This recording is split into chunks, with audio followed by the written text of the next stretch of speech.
Today on the Cameron Journal podcast, we are joined by Rhonda Parker-Taylor. She is the author of Crossroads, a suspense novel. It says here that it is the captivating crime novel that will keep you intrigued from start to finish. USA Today, Wall Street Journal, and she's a number one best-selling Amazon author and was named Entrepreneur to Watch in 2021 by International Business Times. So I know it's set in Indiana, and I was just told that all the places are real, but the crime is not, which is my favorite way to do it in my own work. So we'll dive in and find out more about this book and her writing process. So welcome, Rhonda, to the Cameron Journal podcast. Thank you. Thank you. I'm so happy to be here. And thank you for inviting me on this show. I can't wait as we talk about not only about the crime novel itself, but how one can even come up with their own storyline if they want to. You know, we all have a story in us if we just want to create it. Yeah, well, why don't we start from the beginning? Why don't you tell us a little bit about yourself and your book and how you got into writing? Sure. So myself is not the background of an artist. When you look at my background, I'm a business entrepreneur and an academic researcher by trade. And I realized that there was a part of me that was a writer in my own world. I would journal a lot. I would write things down. I was like, I am going to write a novel one day. And then one day I sat down, I'm like, okay, let's put this story into practice. And I started doing the research and started pulling it together and put in a framework that I could still continue my regular life, which was one page a day, and it's done in a year.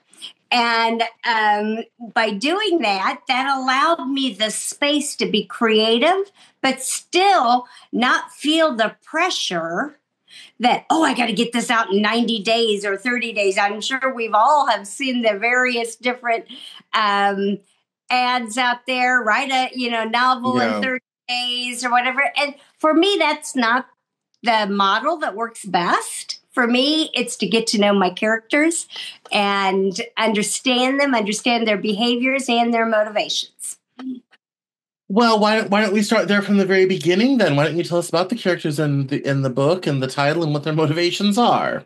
I would love to. So, like we said at the beginning, it's a crime-based thriller. It's a clue-based, not a fantasy or a horror. It's more of the clue-based type of a thriller. And it's based out of Indianapolis. The main character is Paris Pennington. She's a workaholic that works in the finance world in downtown Indianapolis, and she gets called to jury duty. What I've done with each character is I made all of them out of life balance. So I'm not just talking about work-home balance, but so Paris Pennington's the workaholic. She's dedicated to her identity being part of work. So, taking anybody that we know that's a workaholic and giving them something new like a week's worth of jury duty is going to throw their whole schedule out of whack and cause different kinds of tensions and problems. Then we have Dave, the law and order guy, who's dedicated to keeping right and wrong, law and order, and yet he's eating out of cardboard boxes, in the evening time and stale sandwiches out of the deli because he hasn't created a relationship or a pathway of connections to society. Then you have Billy Knuckles. He is the co-defendant. He is out of balance because he's dedicated to his friend, and he's known this guy all his life, and now he's either going to have to rat him out or take the charge for murder with him. And so we have all these characters, and there's other characters, but those are the main ones that people might relate to. And they could be any of us. We've all worked too much at some point. We've all been, maybe, judgmental and law and order at some point. And we've all made mistakes when it comes to our friends. And maybe nothing happened like a murder, but it could have maybe been a drinking and driving problem or something else where we've hit that crossroads and we didn't make the right decision. And so it's all about putting all these people with their own uniqueness that have their own loyalties in a room, and then they have to try to navigate something like a crime, a murder of a 15-year-old girl. The murder is the very first scene where the body is found, and they have to unravel who did it, who's going to pay for the crime, and then stuff starts happening to the jury, and you have to figure out why. Why are things happening? Is it the people in the audience? Is it part of the defense, or is there something more nefarious there going on? And I explore 3 emotions that could cause a crime: anger, fury, and envy. So you'll see those in all the characters. It's up to us to figure out which one is the strength that could cause these crimes. Also, the IPD to figure it out. But in Proverbs it says, anger is cruel, fury is overwhelming, but who can stand before jealousy? So we're already getting a warning that all 3 of those could cause a crime. Which one is going to be the one that rots the bones and causes it? It seems like you've done so much forward thinking on all this and done so much planning. How did you come up with this storyline and idea? Well, at first, I thought it was because I'd been doing community service and watching the courtrooms and saying, okay, this isn't fair, or they're not doing the same in this courtroom as they're doing in this courtroom. So that added a lot of the seasoning. So that's the salt and pepper of it. But what really, I think, blossomed it is when I realized, wait a minute, I know these characters. I did a soap note on all of them. And a soap note in the medical community is all of our history, our psychological history, whether we broke our bone, whether our parents died young from breast cancer, or whatever whatever our history is. They write it in their computer, and there's this whole long list. And then I did a DSM-5 analysis of each character, because we all have things that we could be on the scope of. Maybe we only have 4 of the characteristics for anxiety, or maybe maybe we have 5 of the ones on depression, or maybe we have the beginning stages of emphysema and we get a cough when we get excited, and we all have these issues. So I realized that I was pulling in some of the stuff that I'd put together for my classrooms. In my Business 101 class, life balance, career balance, home balance, finance balance. And so I was like, these are case studies for what I've been teaching all along. And I have another book coming out called The Journey to Life Balance that people can go in if they recognize that's them. They can go get the self-help book and work on it themselves. Wow. Okay. Truly healing through fiction. Literally. And then what I like about it is I think that, we all have a story, and we all have a passion and a purpose. And I think that this just kind of allows me to enter people's spaces and have a genuine conversation through the characters. Yes. Well, and let's kind of dive into that, because I know you kind of did the whole one page a day thing, but it sounds like you were so planned and so considered. Why don't you talk to a little bit about your writing process? How does this whole thing come together? Did you plan meticulously, or did you just write your 1 page a day and figure it out at the end? I was not an outliner. I knew what the story of the courts part of it was going to be, and I and I realized that I was doing the life balance part of it. But as I got to know the characters better, they changed the ending, because I realized, wait a minute, I thought it was going to end this way. And when I really looked at how people's behaviors are, I was like, it can't be that. Because people that actually would be capable at this point of doing this crime would be, and I don't want to be the spoiler, would be, this person, because they're out of balance with their emotions and the connections. Do you think that's the main source of crime? I think that the main source of crime, from what I've seen, is the emotional part of it.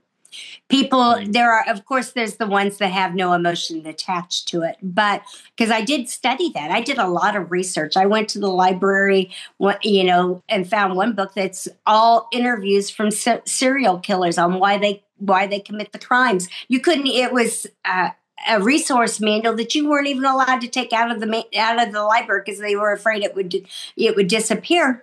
And there are a select few that don't do it for that, for the reason of passion, anger, fury, or envy. But most of crimes are out of emotion, something they're fearful of, something they want, something. And look at today's society. We are bombarded with seeing how perfect everybody else's lives are, and we get upset and we get agitated if ours isn't matching it. But we should just accept who we are and accept our lives and be the best version of ourselves rather than doing that comparison. Well, yes. I mean, humans are intrinsically tribal. So that's always a fun thing to say, but I know it's never going to happen. We're Right. tribal. We're always going to be constantly comparing ourselves with other people, especially like most primates, we are intrinsically hierarchical and you form hierarchy based upon what people are doing. That stuff is baked in, you know. So it's a nice thing to say, but we're kind of, for better or for worse, we're kind of we're kind of stuck with it. It's also how we decide what's desirable. What to have a disgust response to, what's wrong, and that even today can vary, by culture. Anyone who's traveled, will know that something that's perfectly acceptable to do in one country is totally acceptable to do is not totally acceptable to do in another country. That can even be true in large countries, varies by region. Um, so there, yeah. I think we're kind of stuck with all of that. But crime is a sort of, primarily emotional problem is is rather interesting.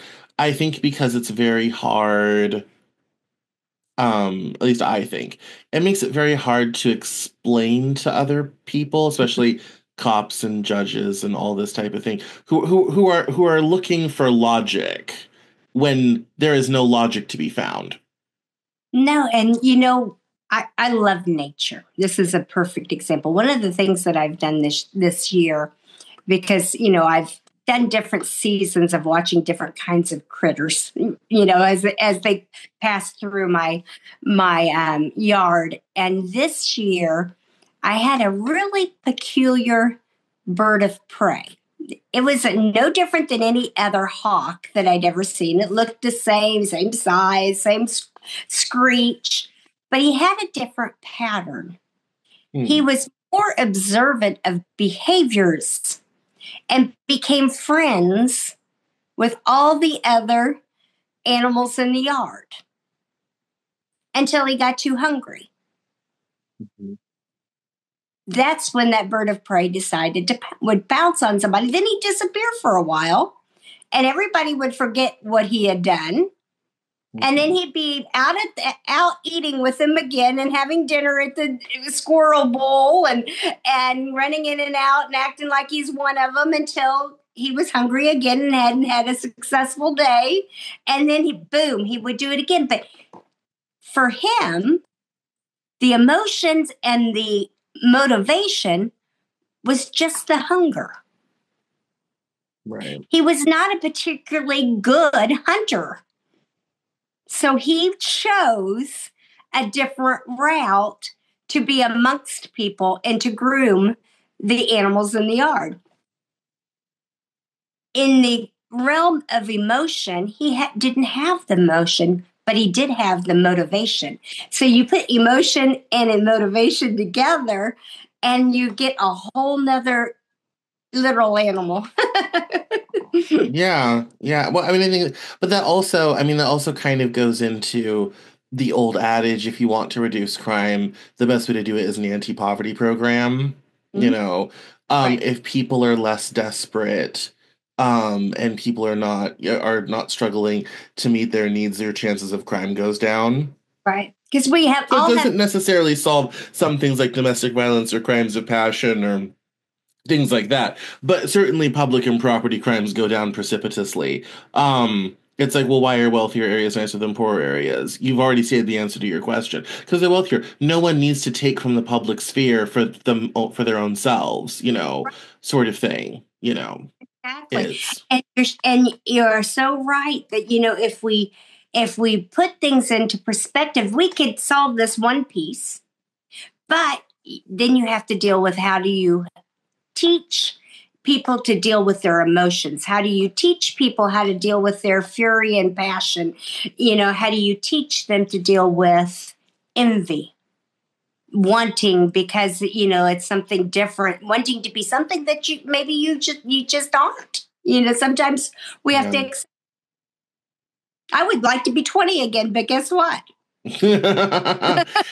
No, I mean, I think it's a difficult thing for especially, our society. People don't really think about it this way, but our society has kind of very strict things that we honor and respect a lot, and Mhm. things that are really great, but we do not care about them. Right. And as someone who's spent most of my life working in the arts, I see all this thing with sports all the time. Especially like you're in college and it's like, oh, they're building another thing for the sports program. They're spending millions of dollars. Wow, we could sure use a small fraction of that over here, supporting arts, humanities, and all this type of thing. But the reality is, we don't do anything that people can put on a jersey and drink beer at, Right. sort of thing, sort of thing. And we don't do anything that very kind of vibration, low IQ people can just kind of sit around and enjoy while again talking and drinking beer and sort of thing. No one's placing bets on the end of Hamlet. And so I think I think a lot of that is also you're kind of stuck and baked in, because there are always certain things in society that will always be more important, you know more venerated, held in higher esteem, and people treated better because they participate in those things than other things. Cain and Abel, I think, is a classic example, sort of thing. It's meat versus vegetables, sort of thing. Um, and I think it's very hard um, for people to have, put in a lot of work, had a chance to express a talent, all this type of thing, but it's never going to rank at the same level in the eyes of other people as certain other things, especially like sports versus the arts or whatever have you. So, And I would suggest to everybody out there that has an idea for a book, take the plunge, do it. yeah. Because, the artistic method of dealing with self is baked into that writing process too. As I try to get into a mood for a scene, I might put different music on. I might read something different. I might meditate on it. I might turn on a crime show that's on television. They kind of see something else. I might go on a ride with the police officer, but I'm engaging myself in the process to developing my understanding and my story. And I believe all of us have a story inside of us that could engage others to not to strengthen them. You talked about the inequality, for instance, between sports and arts. But I can tell you, you can get the same feeling or rush. You might not be a millionaire after you've written a novel. Like Yeah. you get the NBA or NFL drafted position. You may not even get the first novel coming out. You may not even get, a publisher. Maybe you have to do self-published, or maybe you got to do a hybrid for your first one, because the traditional publisher, guess what, is the NBA or the NFL of writing. But you can get the story out. You can make a difference in it. You can also find people like-minded to you that will enjoy your work. So that was part of my pullback. Is I have literally 5 novels that have been written for a while, and Crossroads is the first one I released. And it was only because I had someone say, Why aren't you doing anything with these thoughts? And that was my sister. And of course, she was my biggest sister, and I had to argue and tell her she didn't know what she was talking about.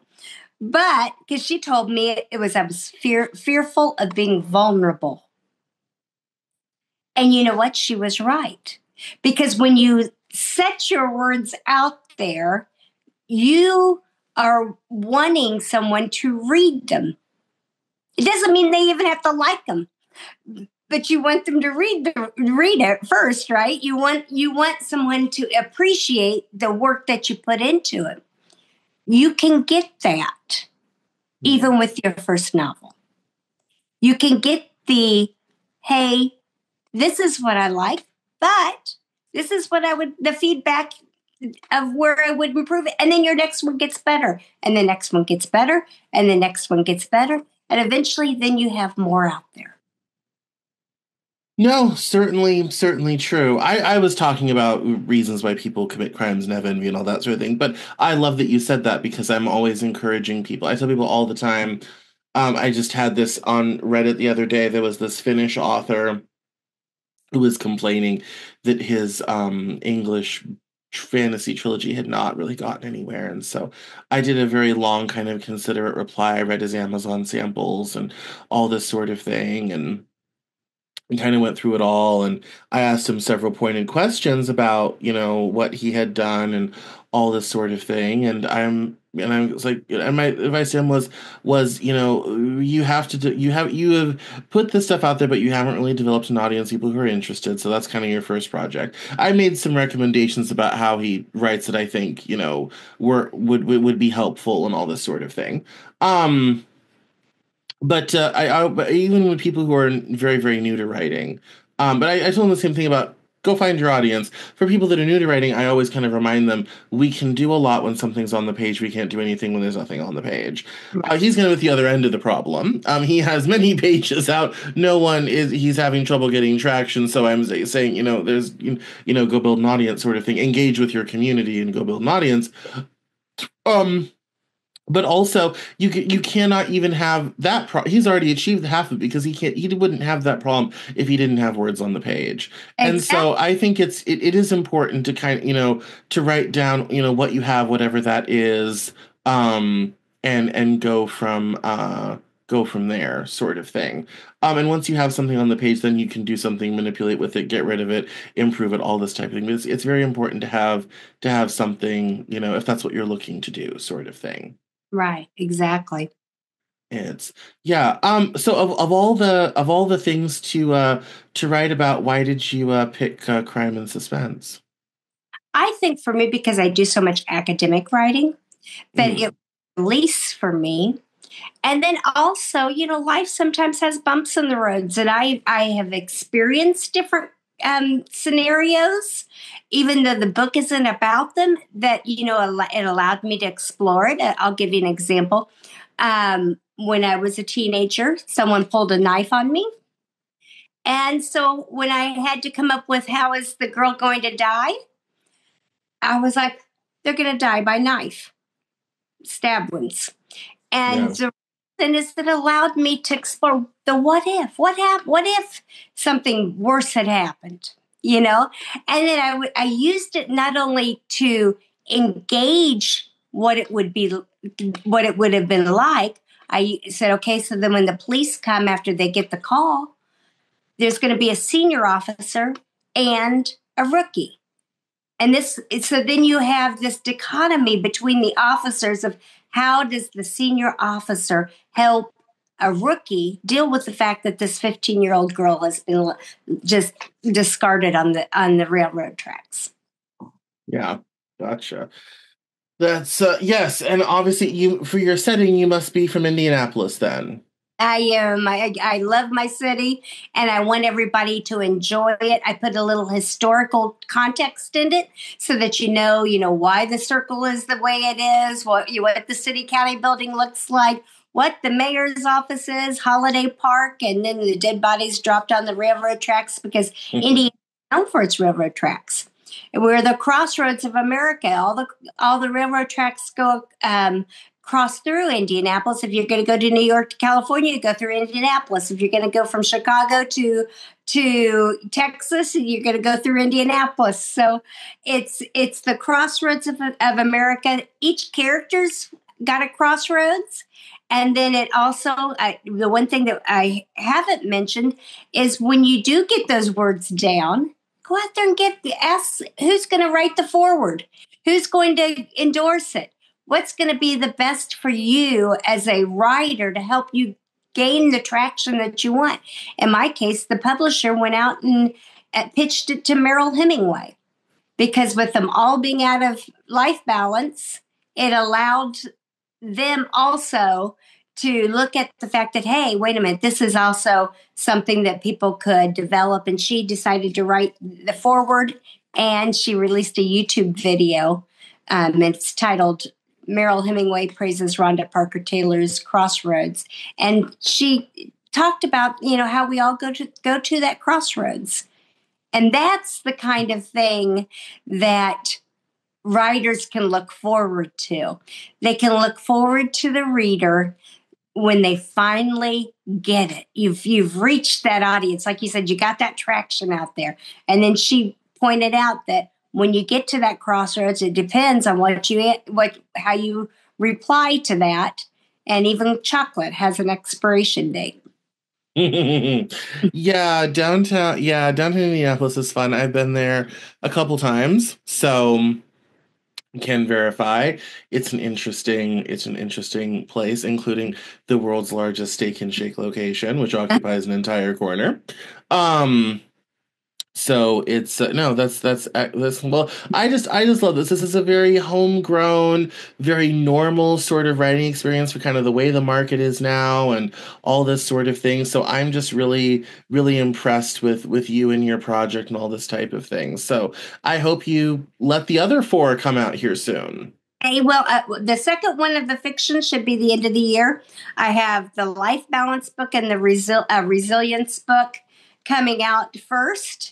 And because they actually go into the character development part of, case study part, resilience, because if you're going to be part of a crime novel, you have to be able to survive it. So let's all survive together and become better to ourselves, where if we get knocked down 7 times, we get back up the 8th. Absolutely. Well, we've come to the part of the show where we're going to do plugs. So why don't you let us know where we can connect with you online, on social media, and get a hold of the book? Sure. So you can get a hold of me at my website, RhondaParkerTaylor.com.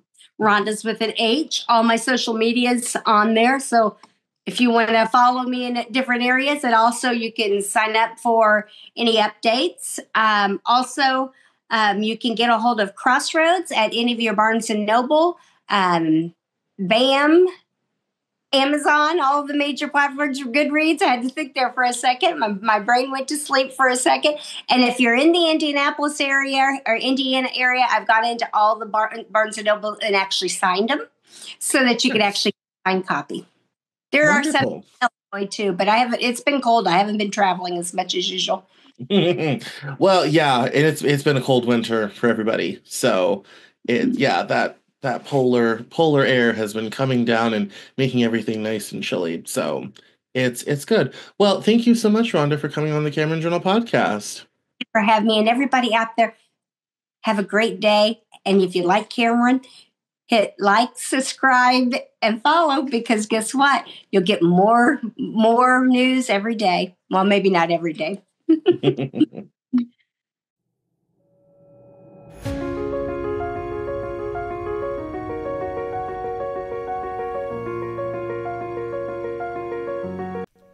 That's all for this episode of the Cameron Journal podcast. Thank you so much for listening. Visit us online at CameronJournal.com.